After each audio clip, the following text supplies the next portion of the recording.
My wife didn't visit me once during my cancer treatments, so I changed my will, cut her out, and left the country without a word.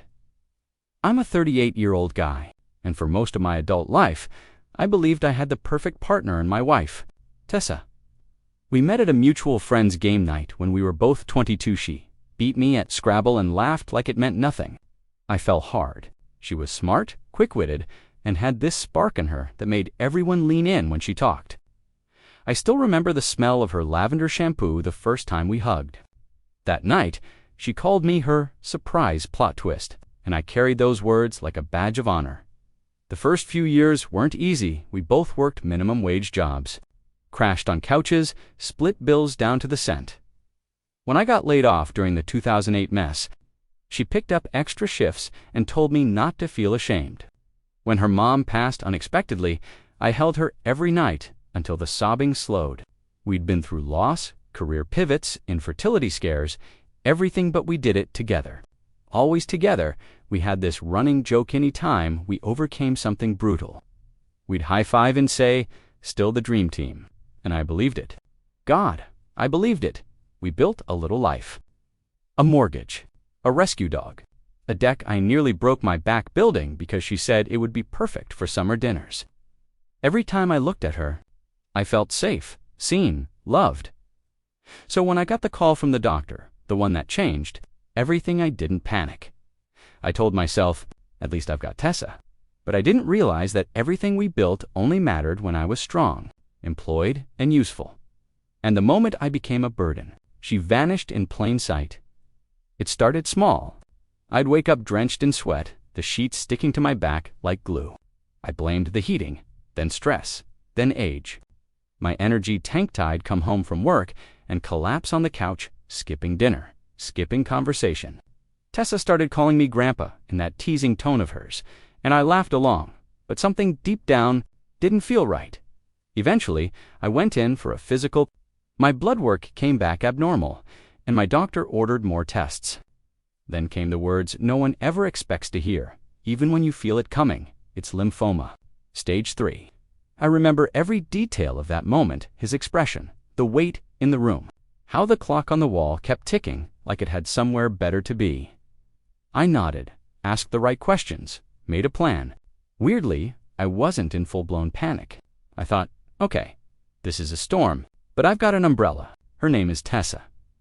When I got home, I found her folding laundry in the bedroom. I sat down beside her on the bed, held her hand, and said, "Tess, I have cancer." She paused, glanced at me like I'd told her we were out of dish soap. Then she exhaled through her nose, stood up, and said, "Well, that's a lot," and walked into the kitchen to stir something on the stove. No hug?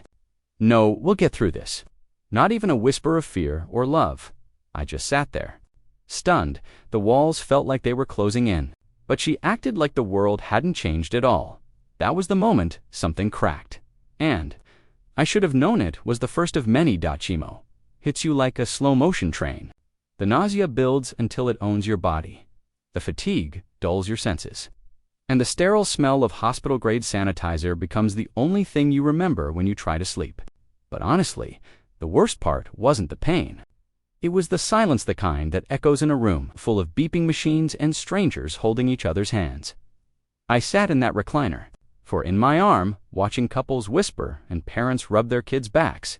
Across from me, an old man's wife fed him soup and wiped his chin without flinching.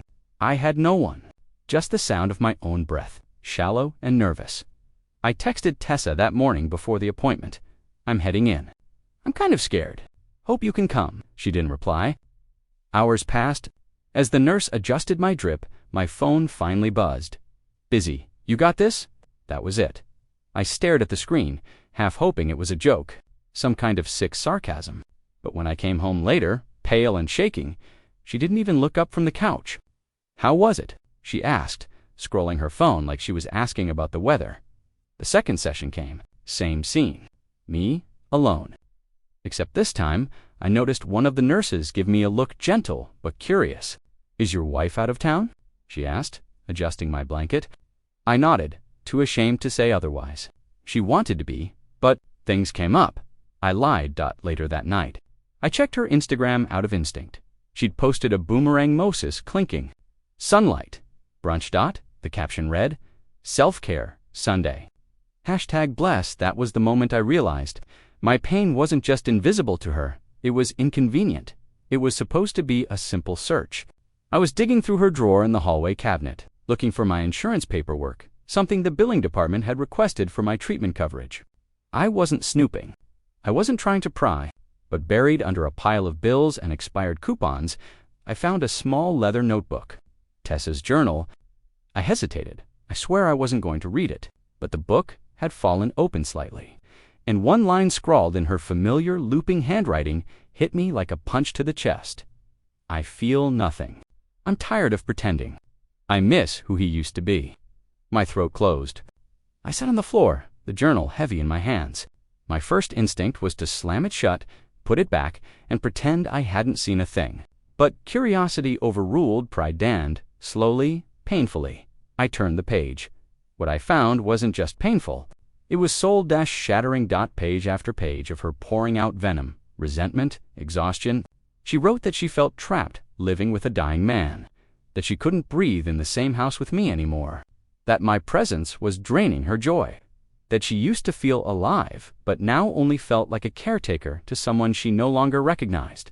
She wrote about how unfair it was, how she lost her youth to someone else's sickness. She didn't see me as her husband anymore, not a man she loved, just a burden she was stuck with. I closed the journal and sat there in the hallway, surrounded by dust and silence, and in that moment, something inside me went quiet, not angry, not even sad, just hollow. The first clump came out in the shower quietly, like it was nothing. I remember watching it swirl down the drain, shocked at how emotionless I felt. My body was falling apart, cell by cell, and I couldn't even summon a reaction. Maybe it was because I already knew what was coming. Or maybe it was because the woman I loved didn't seem to care enough to notice. I stopped shaving my head, let it go. The patches grew uneven. My skin was pale, my eyes sunken. I barely recognized myself in the mirror, but I still hoped in some small way that Tessa might.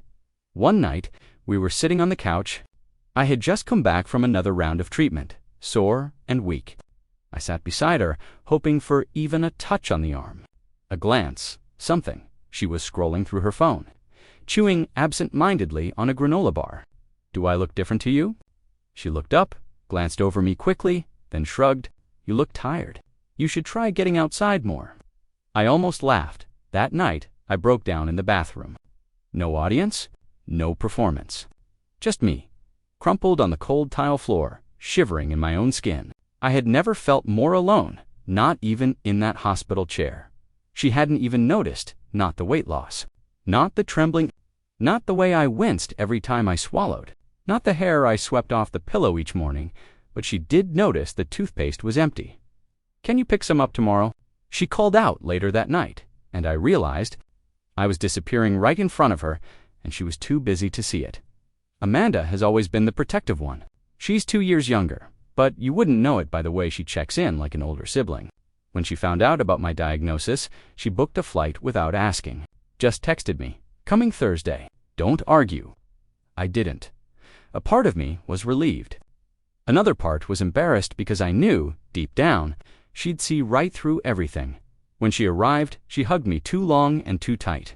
Her eyes flicked over my face like she was trying to read between the lines. Where's Tessa? She asked, setting her bag down. She's working, I mumbled. Busy week. Amanda didn't say anything. Not at first. She came with me to my chemo session the next morning. The nurses smiled in surprise when they saw her. One even said, glad someone could be here today. I saw Amanda's jaw clench. She asked if Tessa had ever come. I said once, maybe twice. She didn't press, but her silence said enough later that night. Amanda witnessed it firsthand. Tessa walked through the door without saying hello, tossed her purse on the table, and went straight to the bedroom. No how was treatment. No hug. Not even eye contact. Amanda turned to me in the kitchen and whispered, Is this normal? I stayed quiet. Shame makes you mute. But the next evening, she couldn't hold it in. At dinner, Amanda looked Tessa dead in the eye and asked, Do you even care that your husband is sick? Tessa laughed. Actually laughed. I didn't sign up to be a nurse. she said, sipping her wine. "This isn't what I married." Amanda's fork clattered onto her plate. That night, when Tessa went to bed, Amanda pulled me aside and said, "You're not dying from cancer. You're dying from her." It was a Thursday night. Around 10 p.m., I couldn't sleep. Chemo had made my joints ache, and my stomach twisted every time I lay down. I wandered into the hallway for water, dragging my feet softly so I wouldn't wake anyone. That's when I heard her voice through the bedroom door. "Tessa." Talking on the phone. At first I thought it was work. Her tone was light, casual. But then I heard my name. She really laughed and said, "Honestly, I don't even think he'll make it to Christmas." The glass in my hand almost slipped. She wasn't crying. She wasn't sad. She sounded relieved. Then came the real gut punch. At least I'll get the house and his life insurance. God, I just want this part of my life to be over. I froze. My legs went numb. I stood outside that door, heart hammering, throat burning, trying to breathe through the weight of her words. She wasn't just tired. She was waiting for me to die. Hoping, even. "I feel like a prisoner in my own life," she added. "I want out. I deserve to be happy." That last sentence echoed in my skull as I backed away quietly as I could. My water went untouched. My tears didn't. I sat on the edge of the bathtub that night, gripping the sink with both hands to keep from shaking. She said the quiet part out loud, and something in me shifted, not a crack this time, but a clean break. I wasn't fighting cancer anymore. I was fighting the slow erasure of myself, inside a house where love had died long ago. And that's when the idea started to form. If I survived, I wouldn't just recover, I'd disappear. The next morning, I woke up with a clarity I hadn't felt in months. It wasn't hope. It wasn't anger. It was something colder, sharper survival. I realized I couldn't keep pretending everything was okay, not after hearing her casually map out a future where I didn't exist. So I called Amanda and asked for the number of her lawyer friend. My voice shook the entire time. When I met with the lawyer, Mark, I felt like I was committing a crime. He closed the door gently and said, "You can speak freely here." For the first time in a long time, I did. I told him everything: the neglect, the contempt, the phone call I overheard, the journal entries. He didn't look shocked, just disappointed on my behalf. "So you want to change your will?" he asked. "Yes," I said, barely above a whisper. Completely. We spent hours rewriting every detail. Tessa was removed from everything: life insurance beneficiary, power of attorney, healthcare proxy. Instead, I put Amanda as my primary. And I added donations to the cancer ward that had treated me. With more warmth than my own wife, Mark slid the final papers across the desk. "Once you sign this, your wife has no legal claim to anything if anything happens." I stared at the document. My hands trembled. "That's the point," I said. When I left the office, the sky felt strangely brighter. People walked by laughing. Cars honked. Life buzzed around me, but I felt like I was watching it from underwater. I should have felt guilty. I should have felt conflicted. Instead, I felt free. That night, as Tessa scrolled her phone beside me, completely unaware, I realized something profound. She had already left our marriage long before I did. Now, I was just putting it on paper. It happened on a Sunday night, one of those silent evenings where the house feels too large and too hollow. I was sitting on the couch, wrapped in a blanket, trying to ignore the dizziness creeping up my spine. Tessa had gone out with the girls, which had become her default excuse. By that point, I didn't question it. I didn't question anything anymore. But around 9 p.m., her iPad left charging on the kitchen counter pinged with a notification. Normally, I would have ignored it. I respected privacy. Trusted her, even when she didn't deserve it. But something about the timing made my stomach twist. It wasn't a name I recognized, just the initial M. Another ping. Another message. I forced myself to stand, walked to the counter, and picked up the iPad. I don't know what I was expecting: work messages, group chats, maybe something mundane. But what opened on the screen was proof, a message from M. "Last night was incredible. I can still smell your perfume on me." My hands went ice cold. Tessa's reply came seconds later. "I needed it. You make me feel alive again." 4 photos followed. Hotel room, wine glasses. Tessa sitting on a bed in a dress I'd never seen before. Her smile, the one I hadn't seen in months, at another man. My vision blurred. Not from chemo this time. It wasn't just absence. It wasn't just neglect. She was replacing me while I fought for my life. I scrolled further. Weekend plans, inside jokes, comments about how heavy things were at home and how she felt tied down by me. One message made my chest cave in. I feel guilty sometimes, but honestly, he's fading anyway. I set the iPad down gently. Like it was fragile even, though, it was my heart that had shattered. She wasn't out with friends, she was out with him. And suddenly the room felt smaller, the air thicker, my entire world collapsing in slow motion. I wasn't losing her, I had already been replaced. The night it happened, I knew something was wrong the moment I woke up. My skin felt like it was on fire, but my body was trembling uncontrollably. My teeth chattered so violently I bit my tongue. I tried calling for Tessa, but the house was silent. She'd gone out again, probably with him. My vision blurred as I stumbled toward the bathroom. Gripping the wall to stay upright, I collapsed halfway there. The cold tile pressed against my cheek, and for a moment I genuinely wondered if this was it. This was the moment my body finally quit.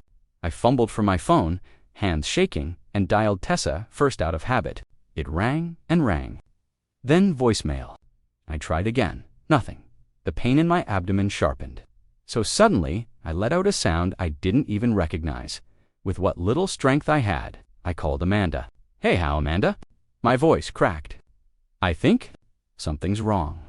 Within minutes, she was shouting through the phone, "Stay with me. I'm 5 minutes away."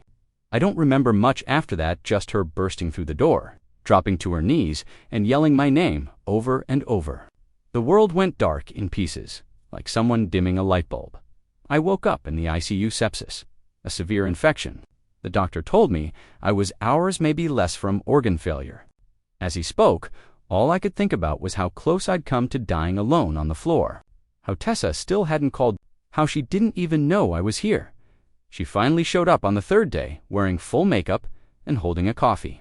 She stayed for 4 minutes, took a selfie beside my bed, and whispered, "I have to run, but hang in there, hang in there." I watched her walk out while machines beeped behind me, keeping me alive. That was rock bottom. The moment I realized I wasn't fighting for our marriage anymore, I was fighting to save myself from it. When I got home from the hospital, I moved through the house like a ghost in my own life.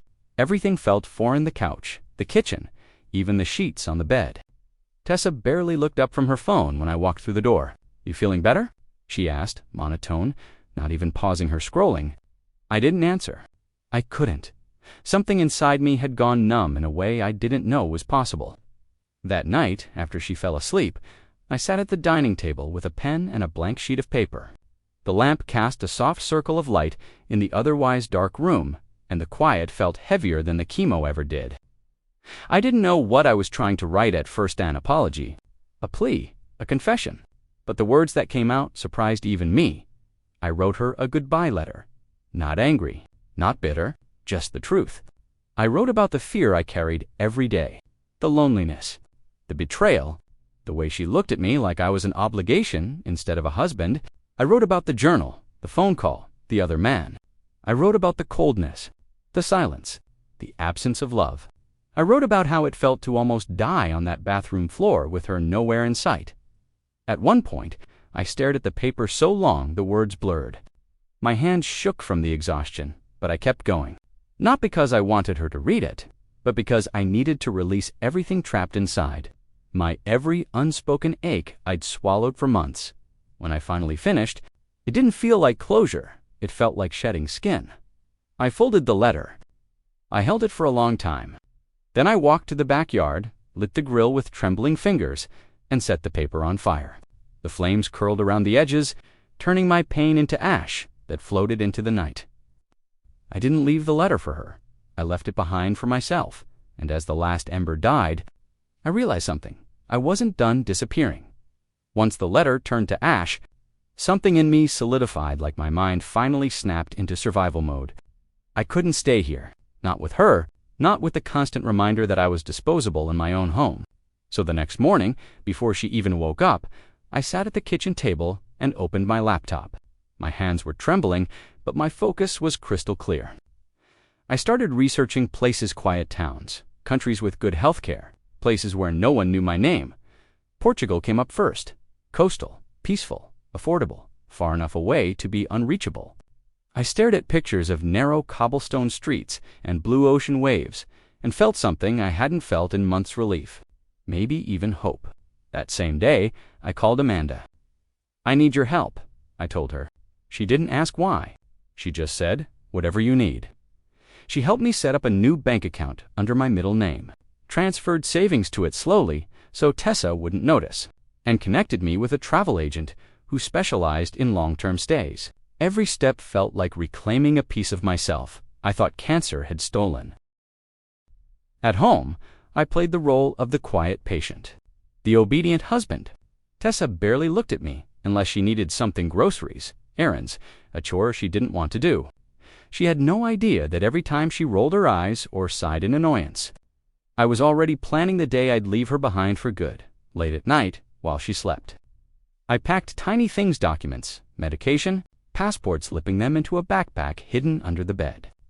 I even practiced walking quietly, imagining myself slipping out the door before dawn. There was one moment, though just one, when I stood in the hallway, staring at the wedding photo on the shelf. Her smile, my hand on her waist, the promise we made, and for the first time since the diagnosis, I didn't feel sadness. I felt finality, the kind you don't come back from. 2 weeks later, I sat in the oncologist's office for what I thought would be another routine checkup. I was exhausted, emotionally drained, and numb to almost everything. But when Dr. Patel walked in with a soft smile and said, "Your scans look good, you're officially in remission," I didn't know how to react. My throat tightened, not with joy, but with something heavier, something like freedom wrapped in disbelief. "Take your time processing this," he said gently. I nodded, staring at the paper in my hands, the words blurring. Remission, a second chance, a life I could still live, but the life waiting for me at home, that was already dead. I walked out of the hospital into bright sunlight, feeling like the world was shifting under my feet. I should have called Tessa. I should have felt the urge to run into her arms and tell her we made it. But all I felt was a hollow echo, the quiet certainty that she didn't deserve to hear the news from me. When I got home, she was in the living room painting her nails. I stood in the doorway for a second, waiting just to see if she'd look up, if her eyes would search my face for clues, if there was even a flicker of curiosity. "Hey," she said without glancing up, "did you grab the almond milk on your way back?" "That was it." "No? How did it go?" "No, what did the doctor say?" "Nothing." I swallowed the truth like poison. "Yeah," I said, placing the bag on the counter. She hummed softly, still focused on her nails. Later that evening, she walked past me as I sat on the couch. "Try not to ruin the carpet again," she muttered. "That stain from last time hasn't come out." She said it casually, like my near-death wasn't worth a second thought.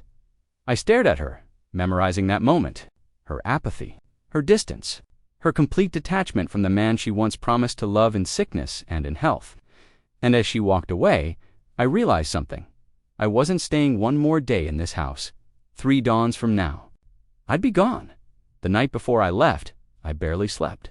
I lay in bed staring at the ceiling while Tessa snored softly beside me, her phone still glowing on the nightstand from whatever conversation she'd fallen asleep in the middle of. I watched her for a long time, not with love, not with anger, but with a surreal detachment. This woman beside me felt like a stranger I'd once known well, someone I used to trust with my life, someone who had let me drown without blinking. At 4:45 a.m., my alarm vibrated silently under my pillow. I turned it off, slipped out of bed, and stood in the doorway for a moment. The house was still, cold, unfamiliar. I walked to the kitchen and placed my wedding ring on the counter next to the spare key. The clink of metal on wood sounded louder than it should have, like a door closing in my chest. My backpack was already packed: documents, passport, medication, charger, a change of clothes. Everything else, every memory, every photo, every useless promise I left behind. At 5:02 a.m., I opened the front door. The morning air hit me, crisp and quiet. I stepped outside, half expecting her to come running after me, demanding an explanation, accusing me something. but the house stayed silent, a perfect reflection of the last year. My rideshare driver pulled up bleary-eyed and yawning. "Airport?" he asked. "Yeah," I said, my voice steady. As the car pulled away, I looked back one last time. The house that had held so much hope, so much pain, so much quiet suffering, it grew smaller in the rearview mirror until it disappeared completely at the airport. I boarded the flight under my middle name, window seat. No checked bags. No goodbyes. When the plane lifted off the runway, a weight I didn't know I'd been carrying slid off my shoulders. Halfway through the flight, my phone buzzed. A text from Tessa, "Where are you?" I stared at the message, felt nothing, and turned my phone off. She didn't deserve an answer. I had been in Portugal for just under a month when the first voicemail from Amanda popped up.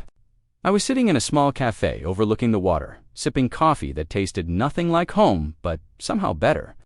I watched waves roll against stone walls, while the sun warmed my face, an ordinary moment I had almost forgotten how to feel. Then my phone buzzed. "Hey," Amanda's voice said, tense, she found out. I paused mid-sip.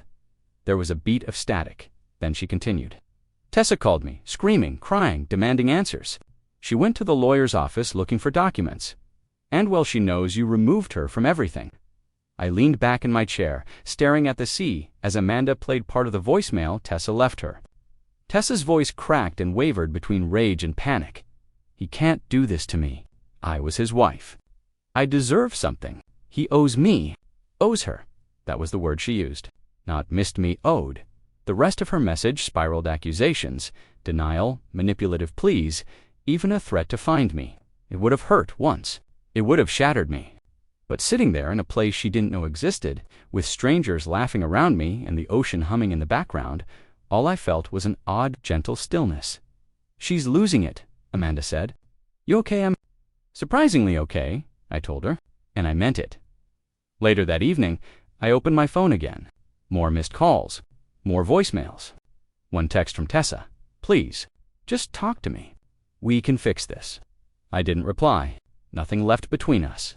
Nothing she could say that would rewrite the months of abandonment and betrayal. I just went silent. Sometimes silence is the only language people like her understand. My apartment in Portugal isn't fancy.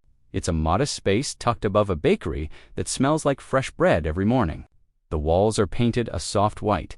The windows are always open, and the ocean is a 10-minute walk away. I don't own much, just a suitcase, a journal, and a few pieces of clothing that don't remind me of who I used to be. And that's the point. I came here to be someone else. Or maybe, to finally be myself. Some mornings, I wake up before the sun and just breathe. No machines. No cold hospital light. No silent dinners with a woman who resented my existence. Just air. Just life.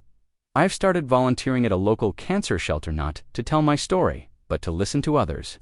I meet people at the beginning of their fight, and sometimes I see the same hollow fear I once carried in my chest. But when I speak now, I don't speak from pain. I speak from survival. Tessa still texts occasionally, still sends long-winded apologies, backhanded compliments, or reminders of how much we went through. I read them sometimes, not to hurt myself, but to remind myself why I left, because real love doesn't abandon you at your lowest. It doesn't laugh through your fear or disappear when you need someone to hold your hand. It doesn't treat your life like a sentence they can't wait to outlive. Some people ask if I'll ever go back, if I'll ever forgive her, if I miss her, the truth. I miss who I thought she was, but I don't miss the woman who watched me die and never flinched and hear under a foreign sky. Among strangers who have shown me more kindness than she ever did, I am no longer surviving. I am finally alive.